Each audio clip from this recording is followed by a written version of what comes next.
And so the image is very ancient. From the very beginning of Christianity, we have these images that represent this relationship between heaven and earth. And they're not actually stories. Like this image, you see Christ above as the heavenly man, as the Son of Man. And then you have the church, which is below. And you have two apostles. You have St. Peter as St. Paul, that are like two pillars of the church. That, again, is a very simple structure of reality. Right? What is church? If you know what church means, it means not the word church, but what it translates. It means ecclesia. It means the gathering. Okay, and that's how it works. That's how a body works. Right? A body is a gathering of identities that fit with a higher identity. It's a gathering of things that are brought together into a higher participation. That's what a body is. Anybody, like anybody that you can imagine, whether it's a body of literary work or whether it's a tire or whatever, anything you can imagine as having identity, that's how it works. So it gathers the things together into its head, right? And then it has to align with what the head is offering for it to be part of that body. Right? And so anything you can imagine always functions that way.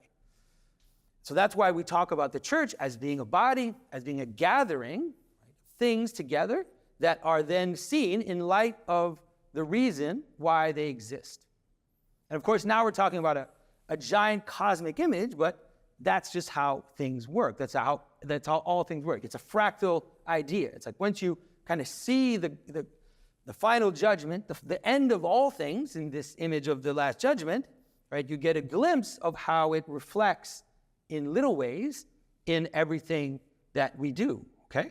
And so there are different ways of representing it. This is one way, and the Ascension is also another image that has the same structure as the last judgment, in part because in Scripture, when Christ goes up, the angel says, the way that he went up, he's going to return. But if you understand it, that this is what this basic image, it's a head, something above, an image reference, and then a gathering below of people that are looking up and that are pointing at it. They're saying, oh, it's that. That's the thing that makes us together. Right? That's the person, that's the principle, that's the top that makes us understand that we are together. And then the Virgin becomes an image of that body herself, because she is that for Christ. She's the one who gathered his body in her womb. It's pretty simple. She gathered the body in her womb. She becomes an image for the body itself.